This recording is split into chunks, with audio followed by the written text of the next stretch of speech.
Hello everyone. Today we will be looking at Cyril Lionel Robert James, also known shortened as CLR James.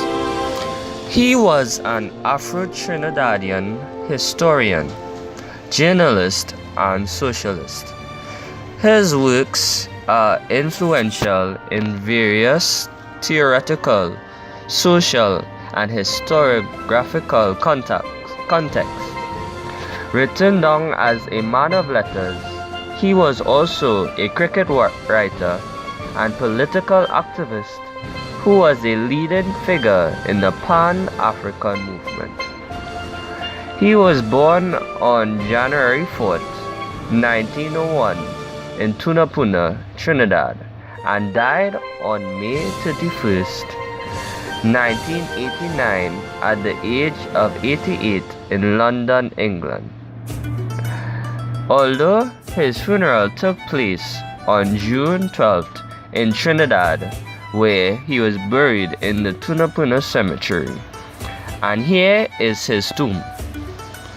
James was certified as a teacher at Queen's Royal College in Port-of-Spain, Trinidad in 1918. In 1932, he moved to England where he published The Life of Captain Cipriani in 1932.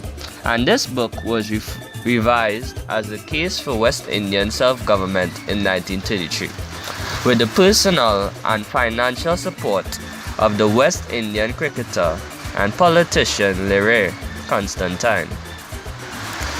During the 1930s, James was a cricket correspondent for The Guardian Manchester and became increasingly involved in Marxist politics and the African and West Indian independence movements. His most notable work was The Black Jacobins, written in 1938, a Marxist study of the Haitian slave revolution of the 1790s, which won him widespread public praise.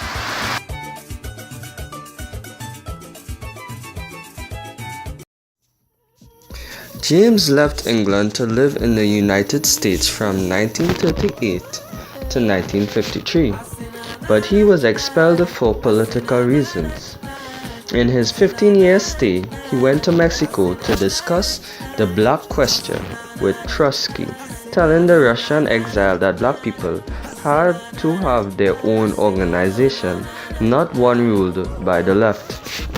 He was interned at Ellis Island in New York City, where he wrote an analysis of Herman Melville's Moby Dick called Mariners, Renegades, and Castaways in 1953. Thereafter, he moved between London and Trinidad, where he was secretary of the West Indies Federal Labour Party from 1958 to 1960. The United States government allowed Mr. James to return in 1970 to lecture and teach, and he became a member of the faculty at Federal City College in Washington. He left in 1980 for Trinidad and a year later moved to London. In Beyond a Boundary, written in 1963, James discussed the importance of cricket to the British character and to the development of the West Indies.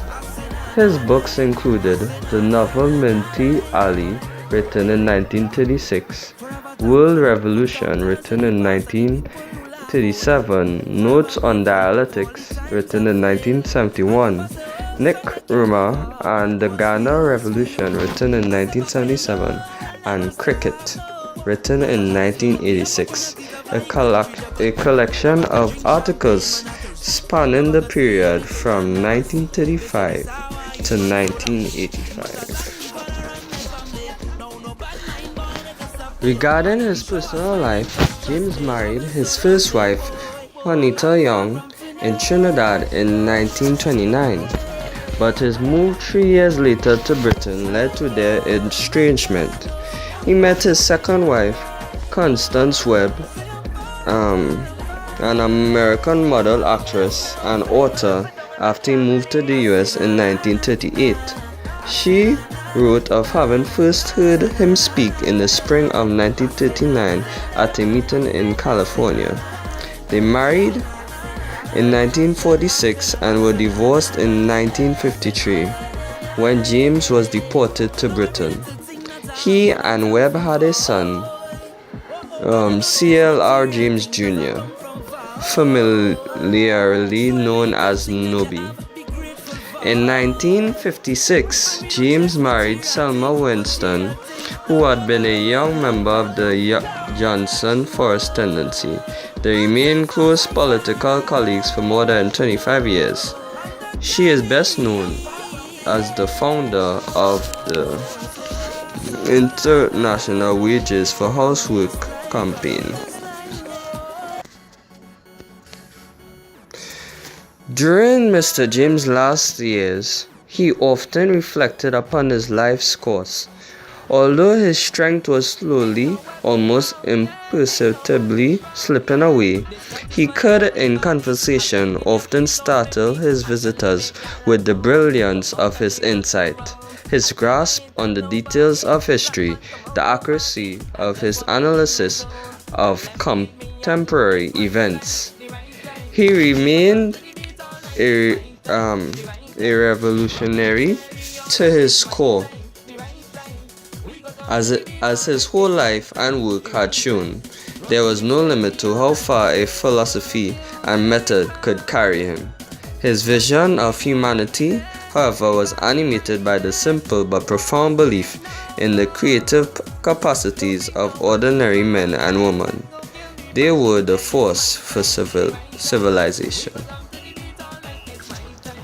Two reasons why C.L.R. James is of importance to my country are: 1. He helped to build our nation, and 2. He contributed to our independence. In 1958, James edited the nation's newspapers for the pro-independence People's National Movement, also known as the PNM Party. He also advocated for the West Indies Federation, because James believed that Caribbean society 200 years ago had revealed the critical elements of a world system still in the early stages of its evolution. He understood the island societies at independence to be similarly placed. He left no doubt about his recognition of the power, creativity, and capacity for self-organization among ordinary people. He saw the region as being at the forefront of a critical turning point in the history of civilization. James raised these issues in his public speeches, writings, and journalism up until the early 1960s. He was anxious to make the Caribbean people aware that they were indeed at the forefront of the struggle to found the new society, one which would reflect something fundamental about the movement of world society as a whole. Two things I learned about my country's history are: 1. The first organized mass party was the TWA, known as the Trinidad Working Men Association, or renamed to the TLP, known as the Trinidad's Labour Party, and not the PNM. Second, C.L.R. James taught Dr. Eric Williams when he was a teacher in Kurarasi. He taught him history and English.